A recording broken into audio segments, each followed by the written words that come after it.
Good afternoon, good evening, good morning, everyone in the world. Welcome to our seminar, New Development of GOSAT Series, Japanese GHG Center, and Use of Satellite Data for Business. Thank you for joining today. This seminar is organized by Ministry of the Environment Japan, National Institute for Environmental Studies, Japan Agency for Marine Earth Science and Technology. I'm Tazu Saiki, Senior Researcher of NIES. The seminar provides you the information on monitoring greenhouse gases by satellite remote sensing and application of satellite data to business toward net zero society. So this is the agenda of today. So first we welcome Mr. Yutaka Matsuzawa, Vice Minister for Global Environmental Affairs, Ministry of Environment, Japan.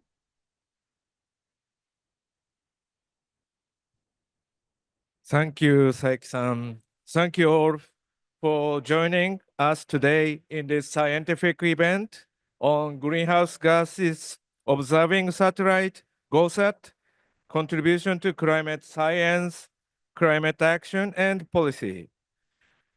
We are very honored of having Madam Edith Silman, Minister of Environment in Israel. Thank you for coming here. This event is organized by National Institute for Environment Study and the Japan Agency for Marine Earth Science and Technology and Ministry of Environment Japan.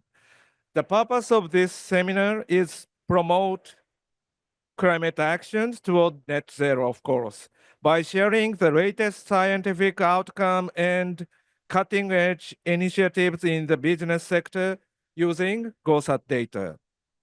In addition, we'll explain third-generation satellite, GOSAT GW, as well. The seminar has two parts.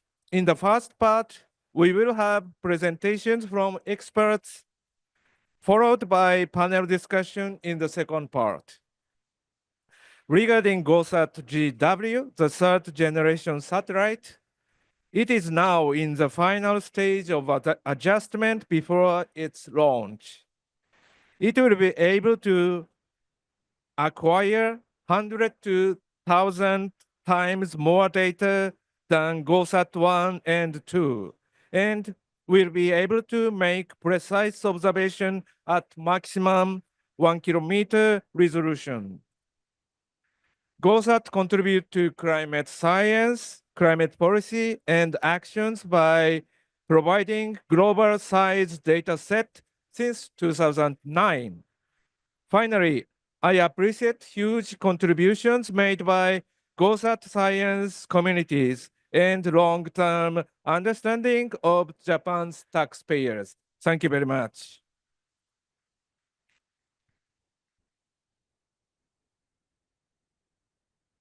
Thank you very much, Mr. Matsuzawa, for kind remarks. So first speaker is Dr. Hiroshi Tanimoto, Deputy Director of Earth Science Division NIES.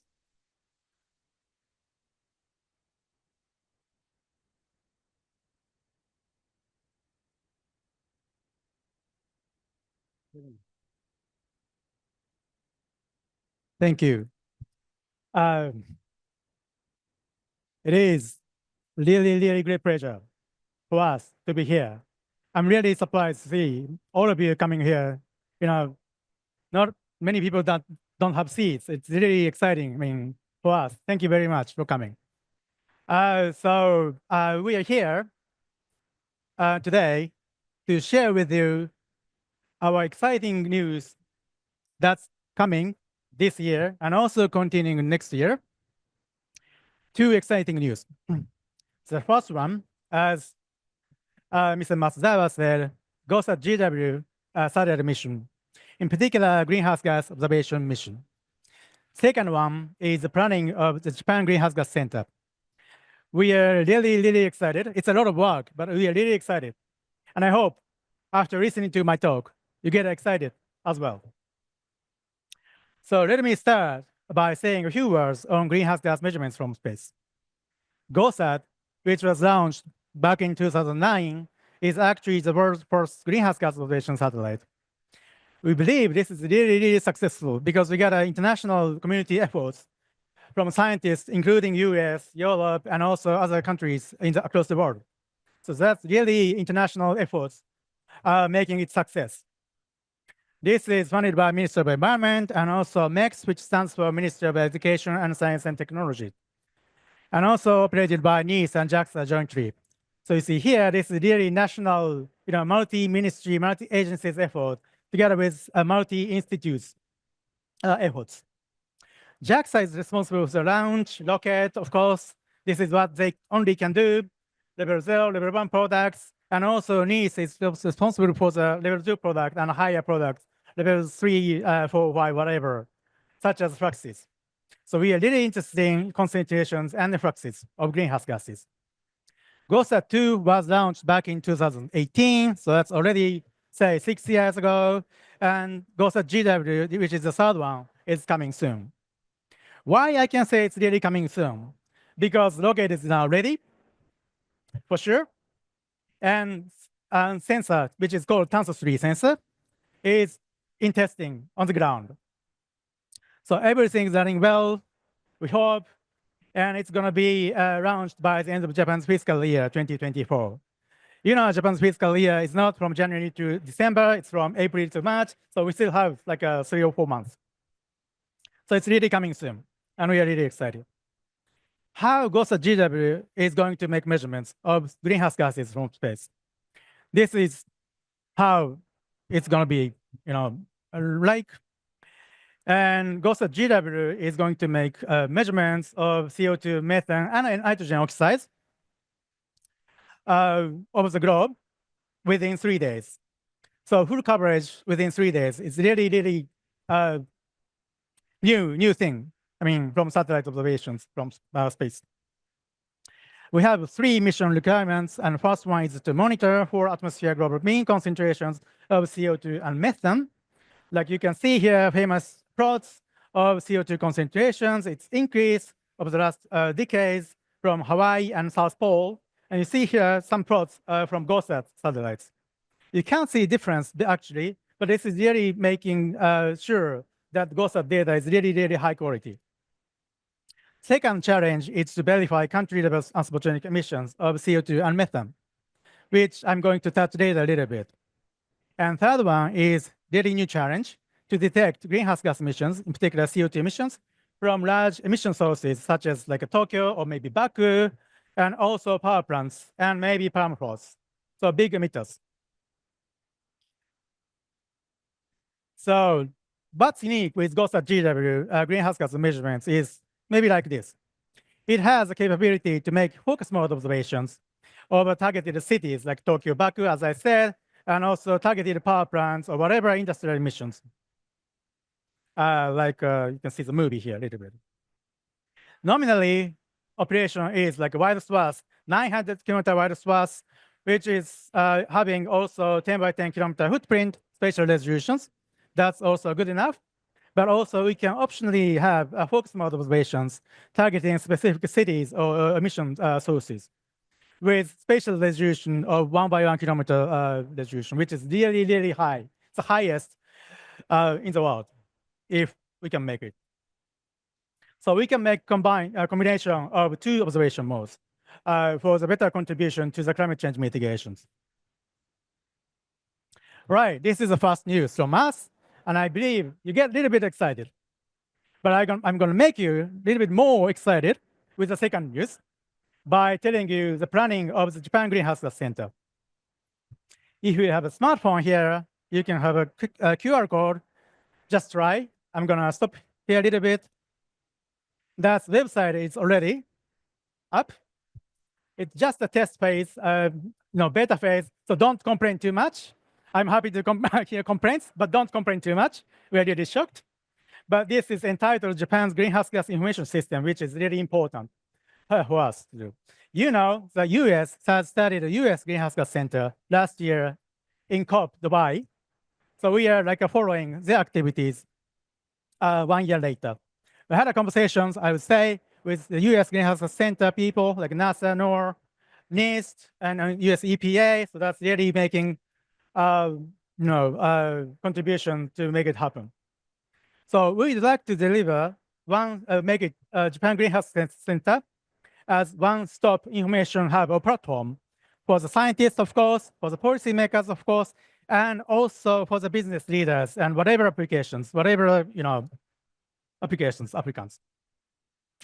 We would also hoping to deliver a unified, strong message on urgent needs of climate change mitigations. And of course, international efforts, contributions, including global stocktake, WMO's G3W, and UNEP IMEO's methane initiative is also something we are eager to contribute. And of course, business applications, and I would like to discuss together with you here today. Why you can make it so quickly? Because we already have a lot of active research elements, which could be or should be the basis of the Greenhouse Gas Center of Japan. Here, you see the ground-based monitoring, like in Hokkaido, or Okinawa, or even Mount Fuji, satellite measurements, GOSAT 1, 2, 3, and cargo ship measurements and aircraft measurements in collaboration with the private sectors, like cargo ship companies, and also Japan Airlines. So that's really unique components for us as a Japan Greenhouse Center, and also Japanese research capabilities. Of course, we have inventory office, and the model is getting higher and higher resolutions. And we have really more than few excellent modelers in Japan. And probably Patla is making another note, and also Igor Knaya JAMSTEC is making a note after me. So this is, I apologize, this is really needs focused, but you can see, there are so much more activities in Japan. So one thing already doing is a bulletin of multi-scale emission of greenhouse gas budget, which already we submitted to global stocktake processes last year. So we're gonna develop further with the Japan Greenhouse Center. I would like to share with you 3 examples of how we can deliver within the framework of Japan Greenhouse Center. The first one is like this. This is high-resolution simulations of a global carbon cycle, like CO2 emissions and sinks uptakes, based on inverse analysis of the sources and sinks of CO2 on the global scale. This is new, really high-resolution, 1 by 1 degrees resolutions, estimates reveal detailed features of the emissions in North America here, maybe, and also Western Siberia, like this. So you're going to advance this research further to contribute to the operational monitoring of CO2 sources and sinks on the globe, maybe contributing to the WMO's GCW. Second one is to verify country-level emissions of CO2. I would say, as a scientist, this is really, really challenging work, but we try. So here you see the enhancement of CO2 from GOSAT observations, and also model enhancement from calculated from the model with the existing emission inventory. So we can compare this observation and model 1 by 1, and we can say a little bit like emission inventory can be underestimated or can be overestimated for individual countries or areas of big emission sources. So we're going to further develop this research to better contribute to the country level nationally determined contributions. Finally, maybe this is a little bit easier for you to understand because this is a time series of methane emissions, anthropogenic emissions as a time series from 2009 to 2020. Orange dots are UNFCCC emission inventory, national emission numbers. And blue dots and also range are top-down estimates from the model. So you see here, sometimes good agreement, sometimes not good agreement, some years good agreement, some years not good agreement. But again, this is really challenging. And we will strive to update the verification evaluation with these country-level CO2 and methane emissions to better contribute to the policy-making processes with new research for more years, maybe, and for more countries and areas. And I think Prabir is going to touch a little bit with a different perspective. Okay, so to wrap up with the Japan Greenhouse Center coming soon, we will advance integrated assessments of greenhouse gas emissions and fluxes and spread information as one voice to help support climate change mitigation policies. This is 3 multi-agencies, multi-ministries, and multi-institutes efforts for the All Japan One Team national initiative to better serve the global community, our society. So thank you very much for your attention, and I'll be happy to discuss further in the panel discussion. Thank you.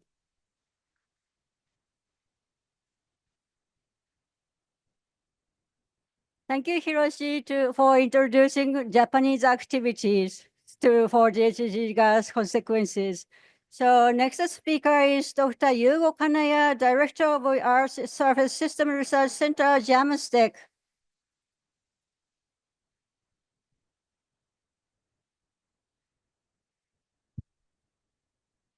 Thank you very much.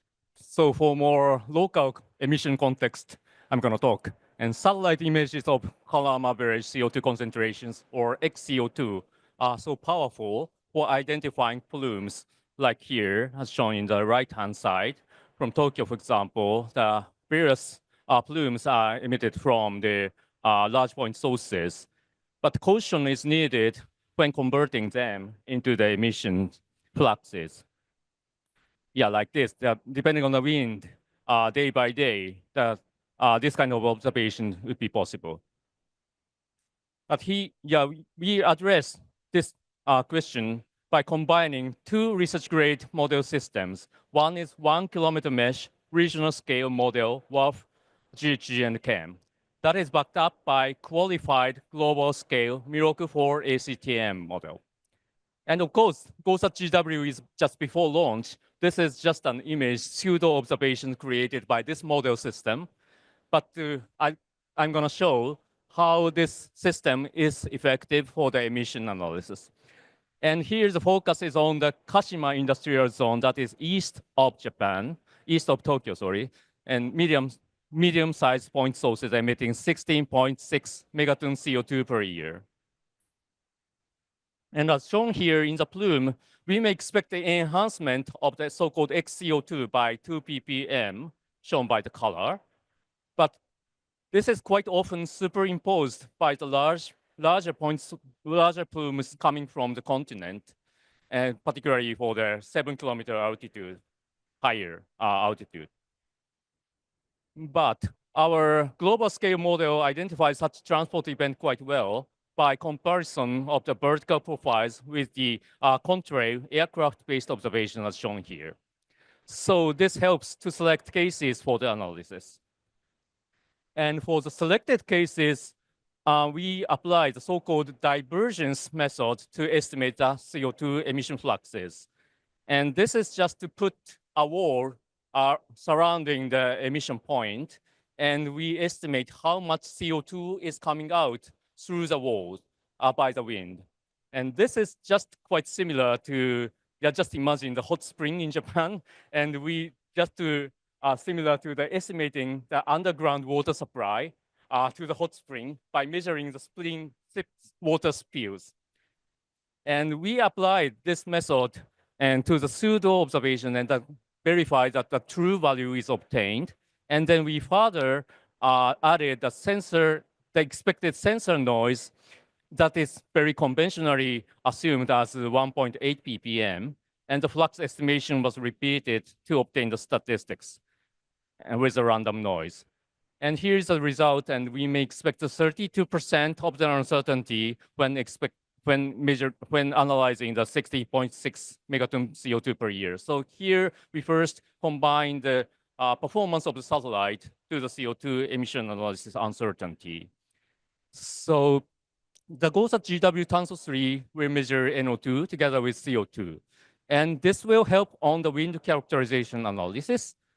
Even with the noise, the NO2 measurement will have the higher signal-to-noise ratio. And then the plume identification is much better than the CO2 case. This helps reduce the errors arising from the wind uncertainty. And second, this will help new emission source identification. So here is an example from the India, and in the west part, just a known emission sources from the bottom-up emission inventory will show that just two hot spots. But in reality, this is actually from the really existing TROPOMI satellite from the ESA. But in this case, we have more emission sources like this. So by this, with GOSAT GW as well, we would like to identify the missing sources in the bottom-up emission inventory. And we first estimate the NOx emission amount to be able to explain the satellite observed quantities. And then by using the external information of NOx to CO2 ratio emission factor, we can further estimate the CO2 flux. So in summary, we will provide flux estimates and hopefully their changes as a good indication of the mitigation actions. And there are challenges, sensor performance, interference from vegetation uptake, and so on. But we would like to hope to work on that. So some related but unmentioned information is that the global model, the Miroku for ACTM, was separately used with methane isotope information recently, suggesting that as much as 75% of recent day global methane emission is coming from waste, landfill, agricultural wetland. So this may give further context for the further study. Thank you very much.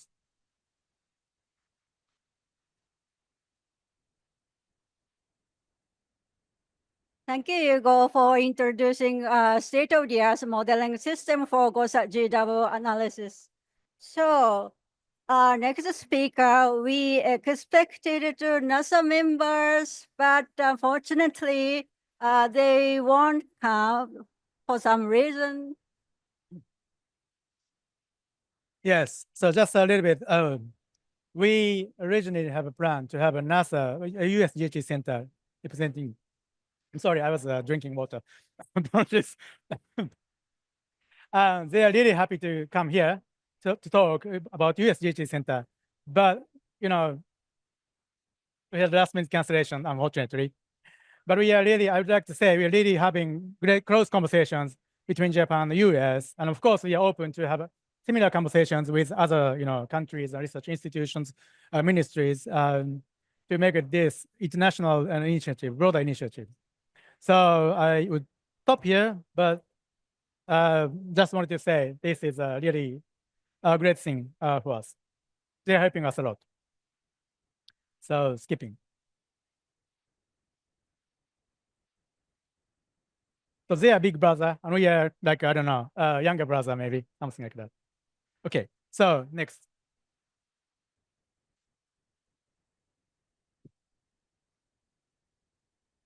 So we move on to the next speaker. Next is Mr.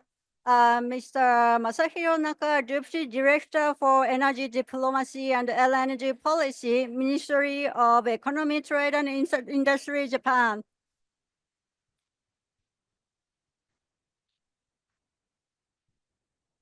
Thank you very much for the introduction. I'm Masahiro Naka, in charge of LNG policy of Ministry of Economy, Trade and Industry, Japan. I will explain today how Japan intends to work together other stakeholders and international organizations to reduce methane emissions across gas value chain by policy measures. Japan itself is a country with low methane emission from the energy sector, as already Minister of Environment explained. However, Japan, as a major importer of LNG, play an active role in managing methane emission in the global LNG value chain. Last year, Japan and Korea announced a coalition for LNG emission abatement toward net zero, or the Korean initiative. The Korean initiative aims to reduce methane emissions from the LNG value chain. First, could you please look at the figure? LNG Korean is a win-win partnership between LNG buyers and producers. LNG buyers and LNG producers, LNG buyers send LNG producers the questionnaires on methane intensity and emission reduction measures at project level. LNG producers respond by providing data on reduction activities. This is the world first activity to disclose the methane emission reduction data and their measures by project basis. JOGMEC, Japanese government body, coordinates the entire process, manages the database, and disclose the data and the best practices in the dedicated website, and which is announced as a Korean annual report last month. Could you please download that JOGMEC from the JOGMEC side. The Korean initiative is voluntary basis, but very strong because it is a peer pressure mechanism for disclosure led by LNG buyers. Therefore, the buyers are willing to join as they will have access to cleaner LNG. The producers also have merit to join because they can showcase their emission reduction efforts and appeal the low emission as their strengths.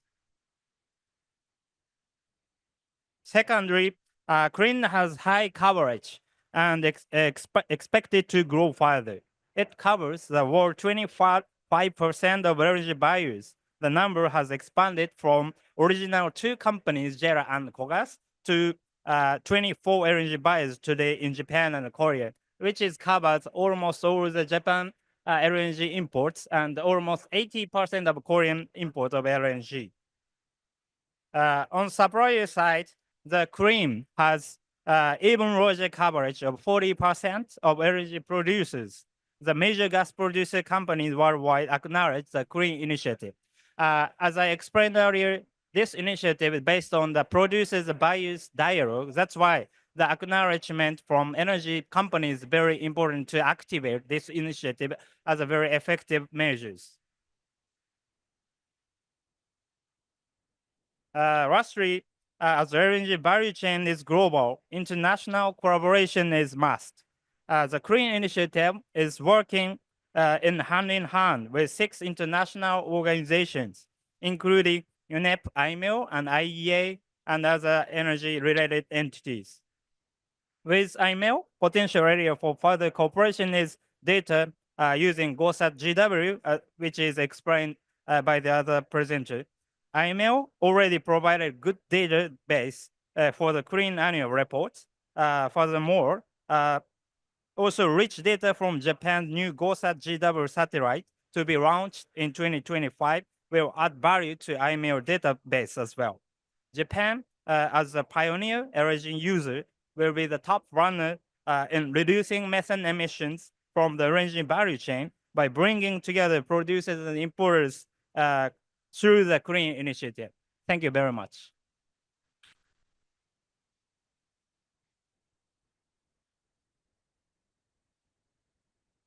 Thank you, Masahiro-san, for important activity to reducing LNG methane. So next speaker is Kei Yano, co-founder, CEO, Contribute Labs.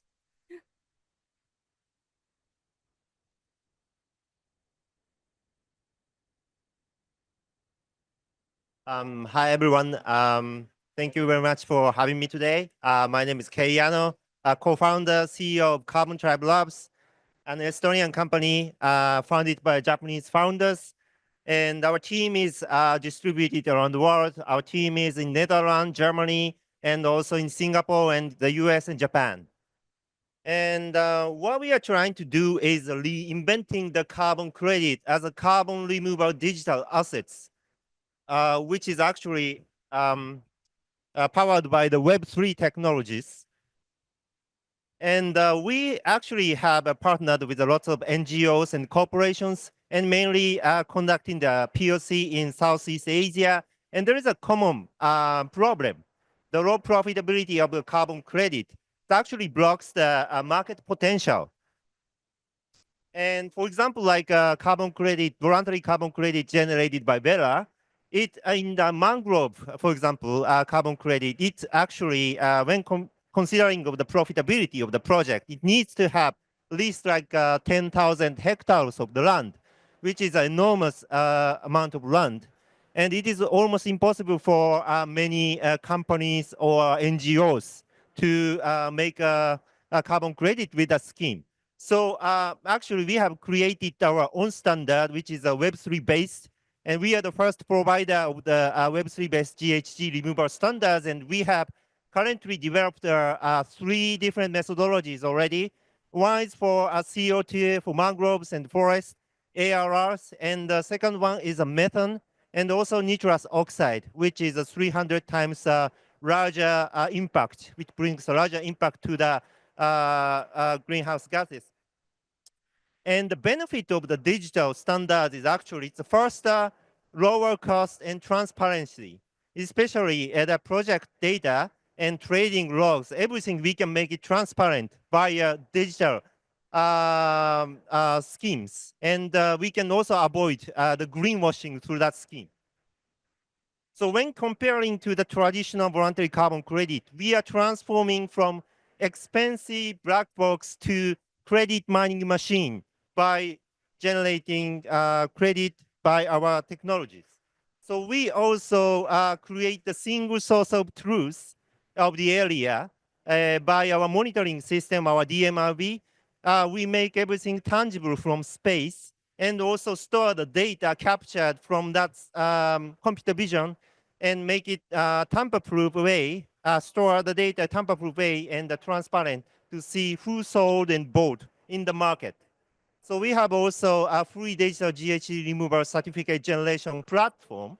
So we have a proprietary AI algorithm created by us, and we are backed by top investors and partners already. We have just started 1 year ago, but supported by a TEPCO group company in Singapore and also Texas Sustainability Paris, and also lots of companies including Itochu and Google. And our strength is actually the in-house AI algorithm for science-based GHG sequestration calculation methodologies. So this system is actually adaptable for any data source, not just about the satellite imagery, but also many different use cases. For example, when we can let our machine to run the GOSAT data, and we can also create the methane removal digital asset as well. And also, this methodology is very flexible for the data entry. We can also adapt to the, for example, like refrigerant replacement or like heat pump replacement as well. And also other than data source other than the methane, but also for nitrous oxide and many GHG gases. So our team is comprised of ex-Google BizDev and ex-Bosch AI developers, but also with a resource trader, NFT tokenomics, and carbon credit specialists and climate scientists. So we are really looking forward to collaborate with GOSAT data, and also looking forward to collaborate other corporations, NGOs, collaboration opportunities. Thank you very much.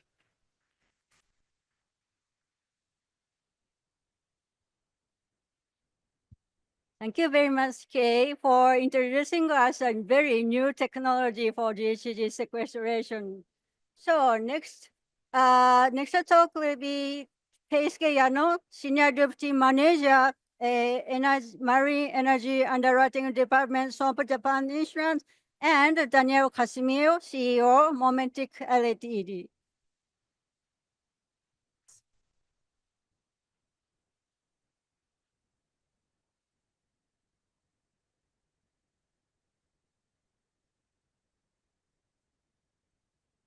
Next, yeah.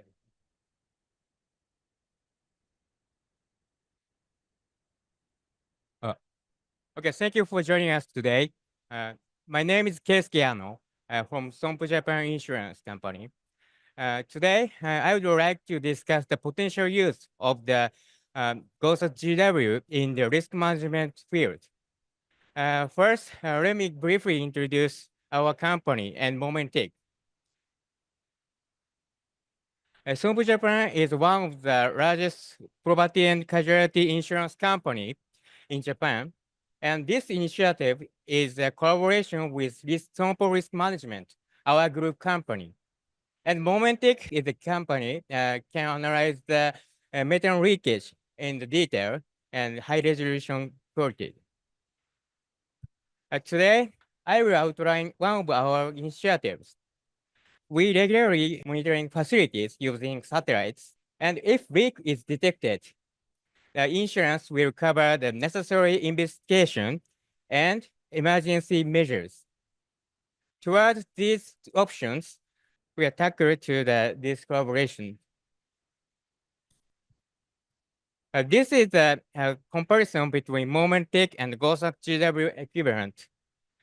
The left side is the Sentinel-5 with the sensor similar to GOSAT GW. And center is the Sentinel-2. And the right is the momentic analysis.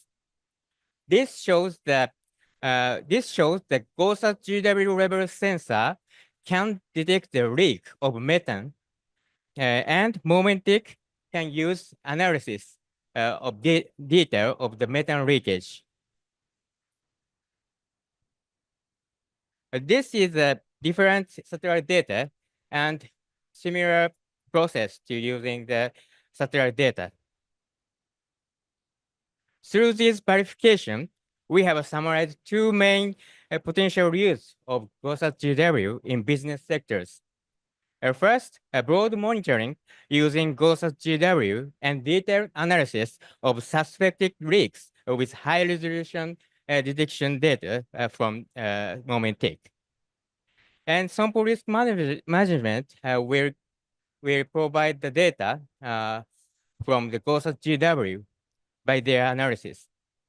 Second is that when submitting reports to customers for specific facilities, we will include the data from both momentic and GOSAT GW to provide comprehensive insights to our customers. In summary, GOSAT GW has the opportunity to be used in the risk management and business field. Next, a CEO from momentic will introduce their technologies. Please, Daniel.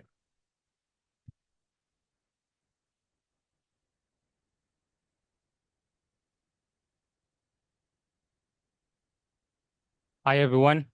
I'm Daniel Kashmir, CEO of momentic. A little bit about us, about the company, about the technology. So momentic is a data company, a mission intelligence company. We created an accurate algorithm, autonomous algorithm that identify and quantify methane emissions and other GHG emissions. We are doing it on a planetary scale, and it's based on images. Which kind of images? Drone images, aerial images, and in most occasions, satellites images.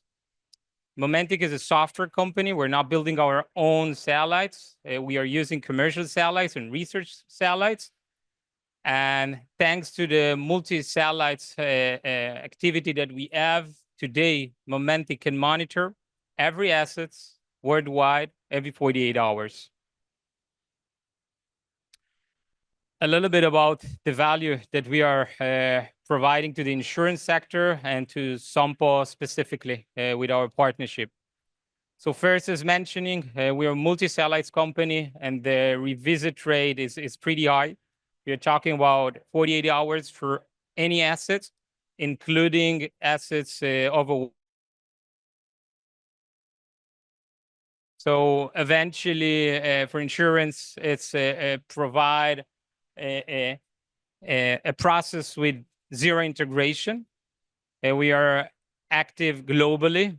So we are talking about large area monitoring as well, and not specific for a specific facility. It can be for a whole country or much more than this. momentic is a software company, and we have 8 years of historical data. It's crucial. It's crucial specifically for insurance company, for claims investigations, and risk evaluation. As mentioning, we are active not just onshore, but offshore as well. 30% of the activity for methane emissions worldwide is unfortunately occurring on offshore rigs, and we are able to monitor any kind of emissions on rigs, offshore rigs. And eventually, our early detection activity and prevention, specifically for insurance, can help insurance company for risk reduction. So a little bit about our partnership with Sompo. So I can say right now that after a whole year POC together at Sompo and momentic, really proud to announce our first emission risk management service globally. And this is only the beginning. Glad to be here, and thank you all.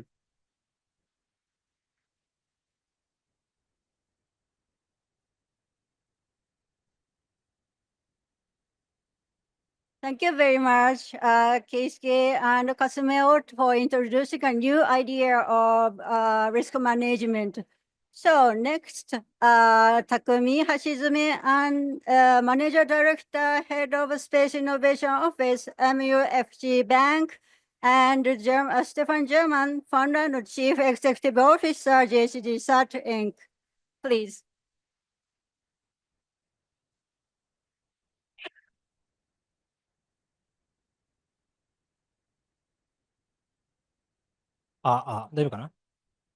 Hi, thank you very much. This valuable opportunity for us.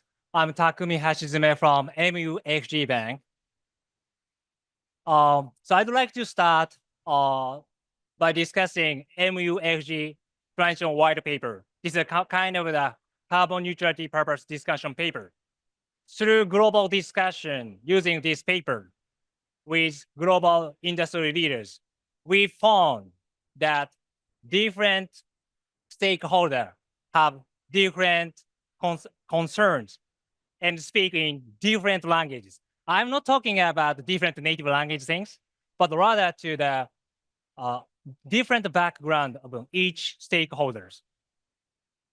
These are the very important part of the transition paper 2024, that in advancing this discussion, it is essential to objectively measure the direct impact of decarbonization and to identify new values.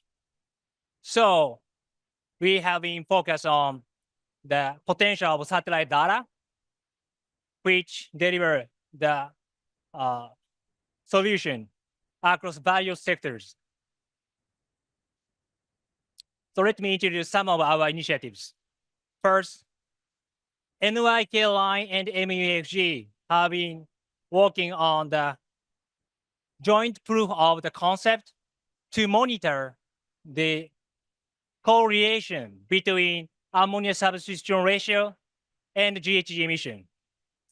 When the ship fuel is replaced with ammonia to reduce GHG emission, this is a new technology. Next, this is a global collaboration using GOSAT technology. I'd like to pass to Stefan, CEO of the GHG SAT, our valued partner. So Stefan, please. Good afternoon. My name is Stefan Germain. I'm the CEO of GHG SAT. So we at GHG SAT have been for years working on combining satellite systems, our own fleet of satellites. We have 12 in orbit now that provide the highest resolution services in the world for monitoring methane from space. And we combine that with national satellites such as the European Space Agency's Sentinel-5P, and now, of course, GOSAT. And we're very much looking forward to partnering on collaboration with GOSAT and GOSAT GW, and what we can do with GHG SAT to tip and cue to help reduce the cost of monitoring by using the power of GOSAT to help point the GHG SAT satellites to the most precise area possible to then deliver services for insurance, for banking, and for other services. It is very important then to use those kind of collaborations to support frameworks such as the UN's OGMP 2.0, that the latest recommendations allow for the use of satellites, large scale and small scale, to support the measurement to the standards that allow reductions of emissions worldwide.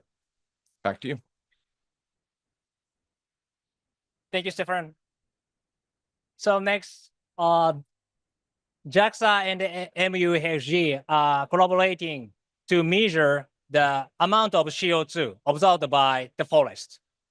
These are the kind of the direct observation method may reduce the potential risk, such kind of the greenwashing.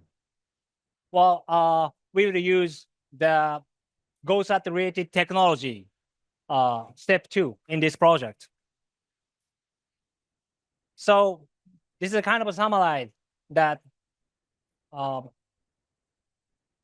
satellite data has the potential to become a strong support tool to create common languages. It is essential to, it is important to create the transparency for everyone in advancing the sustainable finance. And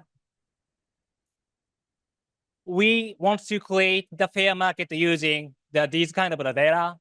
Then this stimulates the finance and the investment for corporation activities. So sustainability is ultimate accountability for us. And we, as a finance institution, have a huge responsibility on that. We believe that satellite data has a potential to be a compass for the leaders who tackle climate action.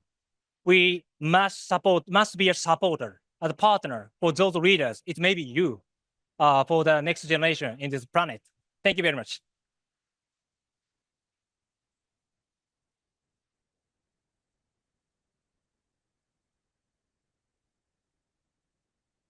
Thank you, Takumi and Stefan, for introducing us a new possibility of combining finance and satellite data.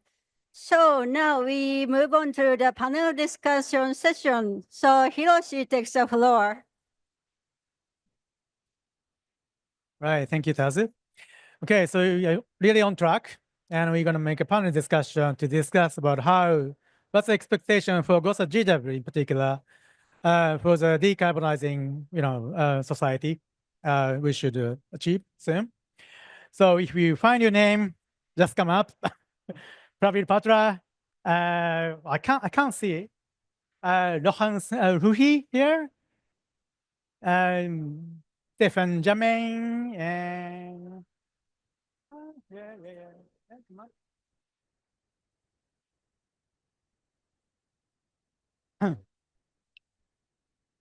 Okay, good. So, and actually they have some few slides to say few words. So we could start from Pravir, then like this. And then hopefully, if time remains, we could have questions from the floor to make some discussions on that. Okay, Pravir, you're gonna start. Okay, I'll try my best. So, okay, we have about the local scale things and point observations.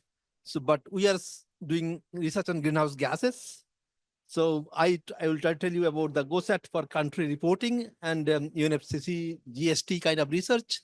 And bulletin we every year for last 3 years, and we submit the bulletin to UNFCCC for GST 1, and that was already discussed. But if you have heard on the Monday, Earth Information Day, people have been asking the greenhouse gas concentration keep rising in that atmosphere. CO2 is rising, methane is rising, N2 is rising, and also in the accelerated pace. So the question from the audience was, from where the emissions are coming?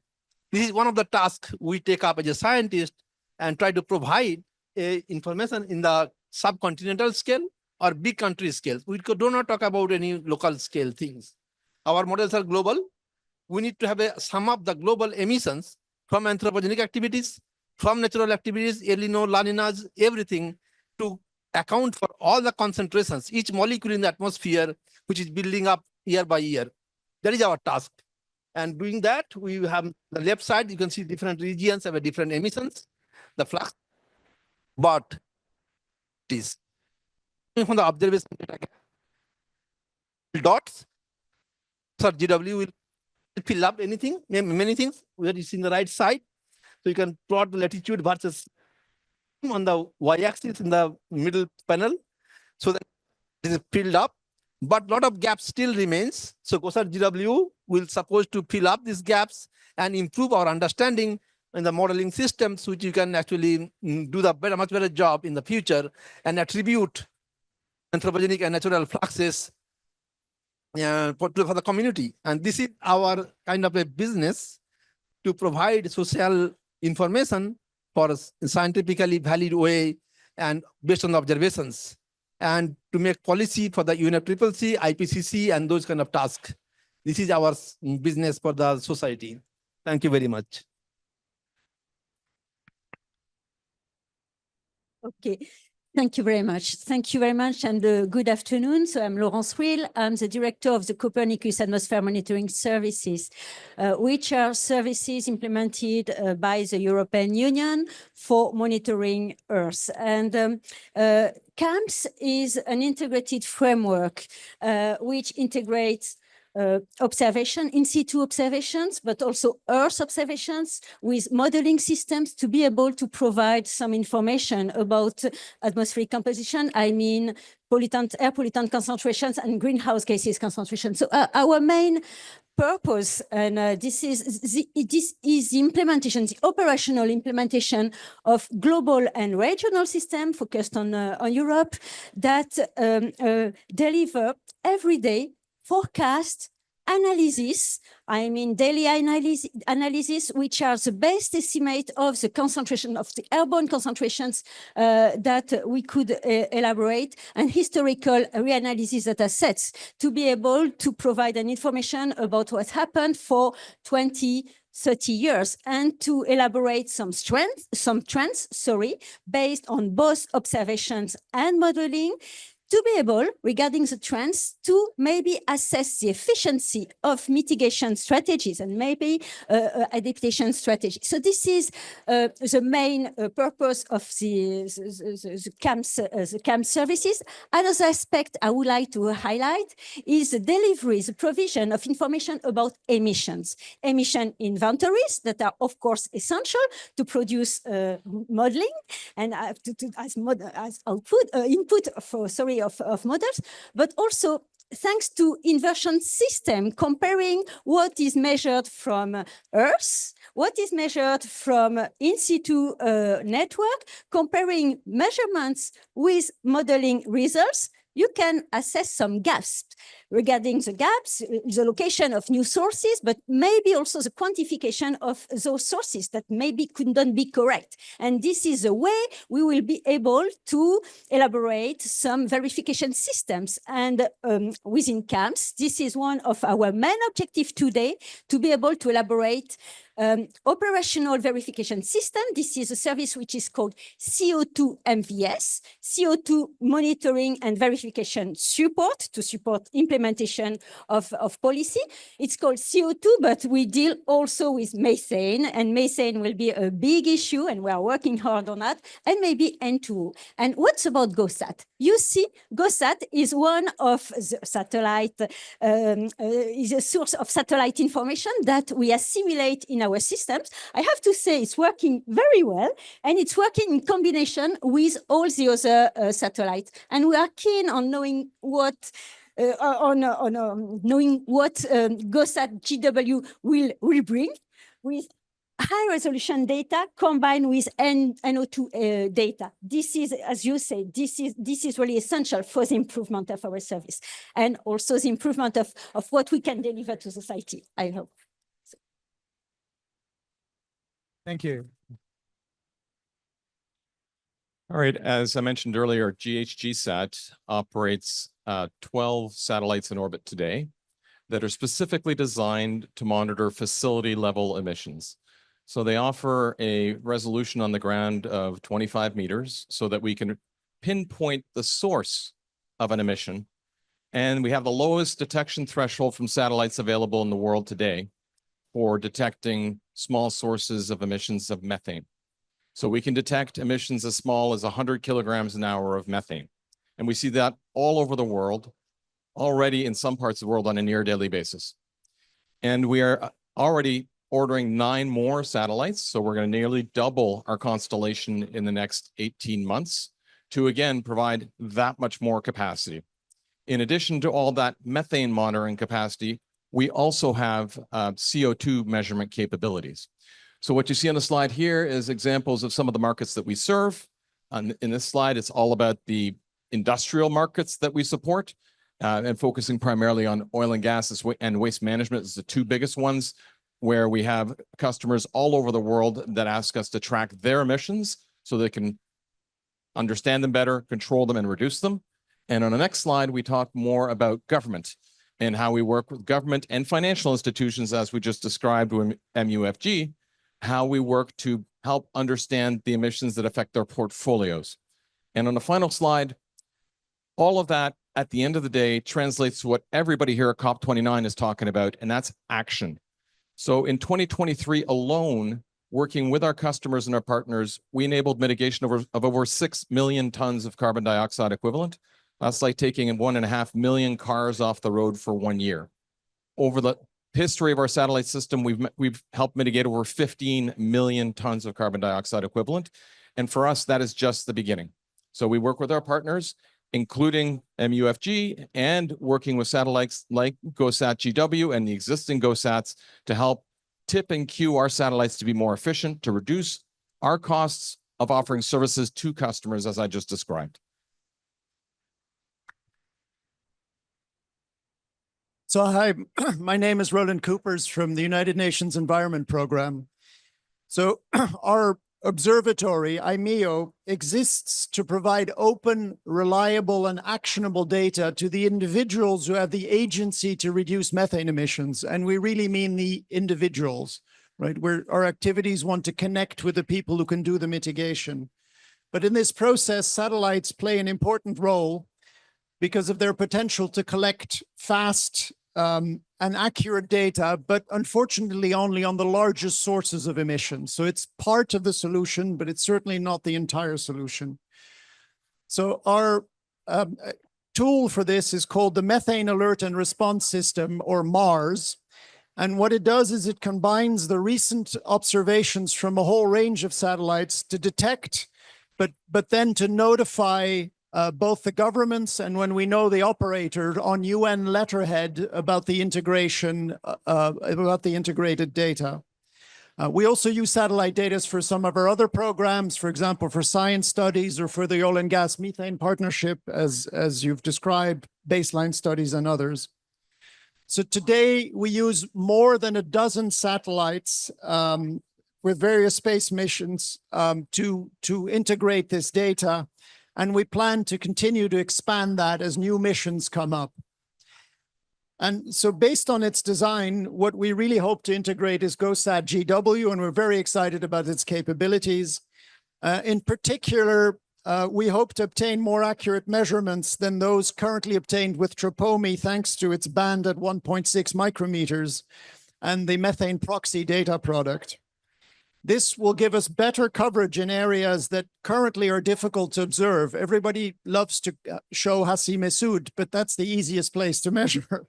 And because, you know, we think in that band, there will be less problems with cloud filtering and observational biases in wetter latitudes and in higher latitudes, where currently we fall short. It also has the potential to reduce artifacts and false positives related to the albedo and aerosols, and so therefore improve the sensitivity and optimizing of methane emissions compared to the data that we currently have.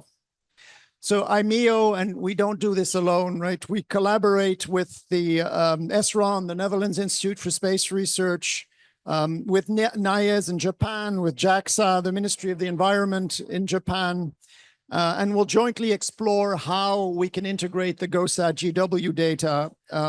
And we have extensive machine learning tools that we've built in order to integrate these multiple satellite data streams.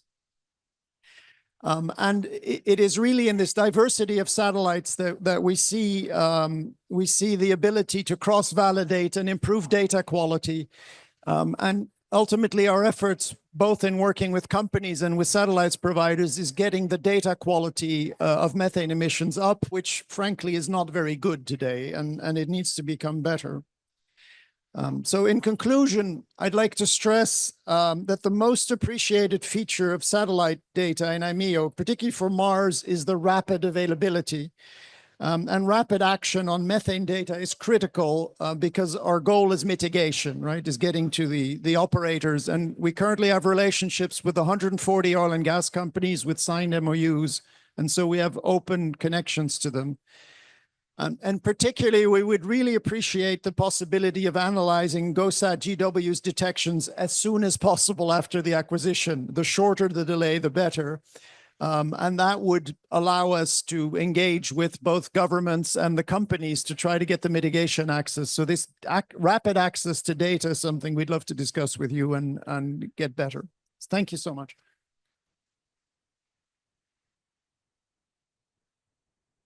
Hi, everyone. Daniel Kashmir. I will not talk again specifically about Momentic. We already heard it, but I will say a few words about GOSAT GW and about how we see the process of methane mitigations. Okay, we are welcoming GOSAT GW. We think that it's a huge contribution to the process of mitigation. We see the high sensitivity of your satellites is crucial inside the process. We think that this is how we see it is it's like the first stage in the process. We already used a little bit in GOSAT 2. We did it with Sentinel-5. Those satellites, especially GOSAT GW, with its high sensitivity, is showing us and others a large area. It can tell us data about emissions in broad areas. And right after, companies like Momentic and with technologies such as us and others can come to the area and provide pinpoint monitoring and can tell the specific customer, specific company, specific government, where's the problem? Where's the problem inside a long pipeline channel, inside any kind of industrial facility that involving CH4? So for us, it's crucial. It's helping a lot. And we think that such a project can help us all with awareness, okay, to promote awareness worldwide and in specific places, and eventually maybe to contribute or to create a new regulation that's supporting all the mitigation process. So this is our perspective, and thanks for that. Thank you.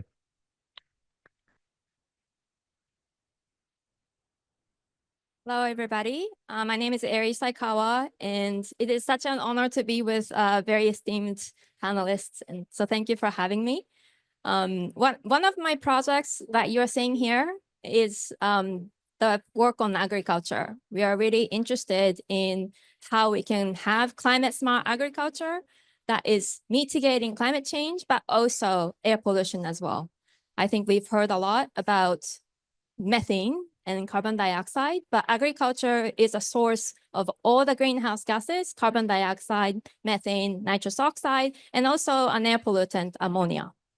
So what you're seeing here is what kind of agricultural practices can make that happen. Is it possible to have all the greenhouse gases and air pollutant emissions lowered in this mechanism? Usually, as you see at the bottom right, soils serve as a sink for methane. But what we found by taking measurements like that in the field with the chambers, when we had biochar and when we had high carbon to nitrogen ratio, we actually had a very huge peak of methane. So what I would like to say is sometimes we think of a solution as one thing, but that can lead to another problem as well. So if we don't have enough measurements, I think it's very difficult to say what is the real solution. And we want to think about the solution not just for climate change, but also for air pollution, because that's important for food security, for human health. And I think GOSAT has a really big potential because we can look at multi-pollutant and we can look at what would be the impact coming out of that, because we cannot do this measurement everywhere. So I'm very excited and thank you for having me.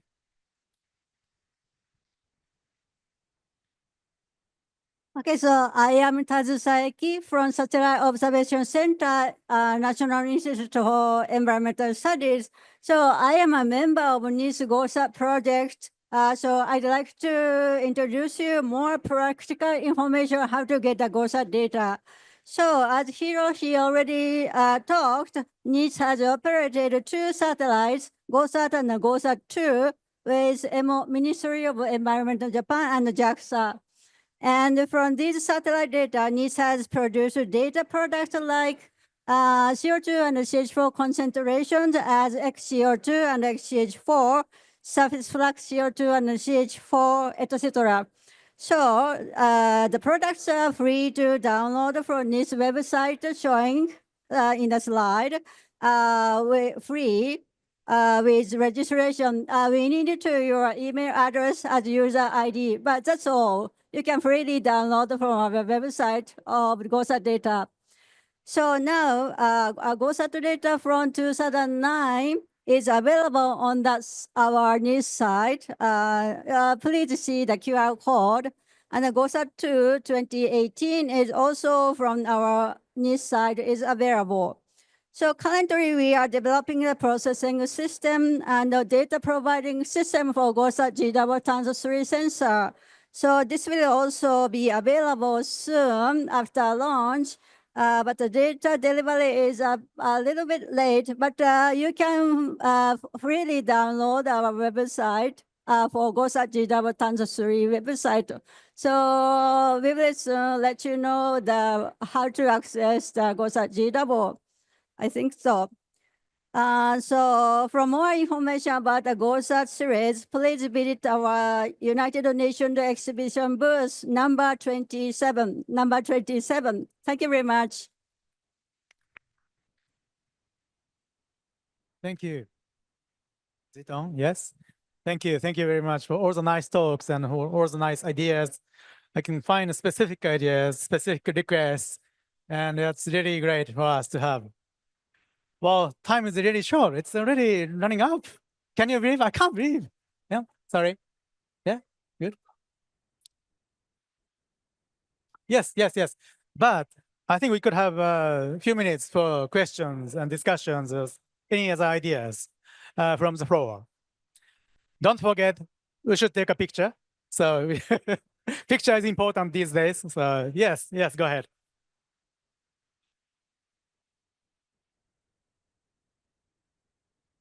So fantastic panel. Thank you very much. It was really inspiring to listen to you. And I like to introduce myself. I'm Gianpaolo Balsamo. So I'm the director of the Global Greenhouse Gas Watch from the World Meteorological Organization. Yes. So I'd like to ask a question to the panel. So that there is great initiative from the private sector, from the public initiative. We saw UNEP. So my question is, what is the plans for the long-term preservation of this data? Because we need climate data record to be able to inform the Paris Agreement, to be able to see progress across the years and see the emissions really abated and see progress.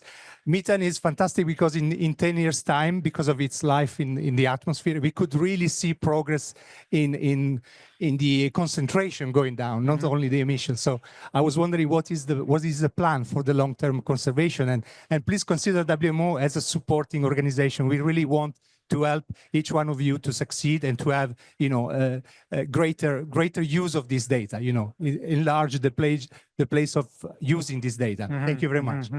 Yeah, thank you. Any thoughts? Well, from a private company point of view, I can tell you that we have contributed all of our data to the UN Environmental Program and to IMEO. So IMEO to me is the natural repository of the historical record of data. Of course, there's licensing restrictions to how that data is used because we have to be a commercial company. But from our point of view, that's where it makes most sense.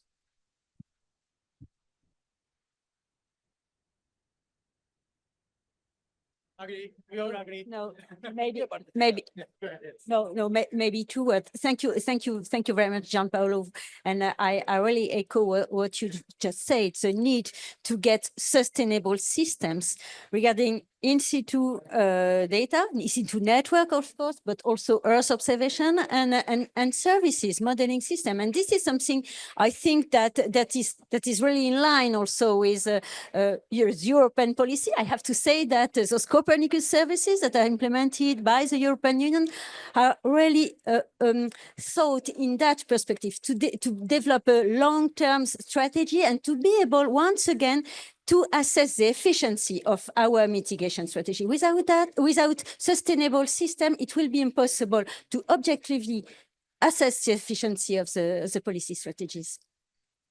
So I just quickly add that I work with the community of GOSAT and OCO2 and other satellite sensors things.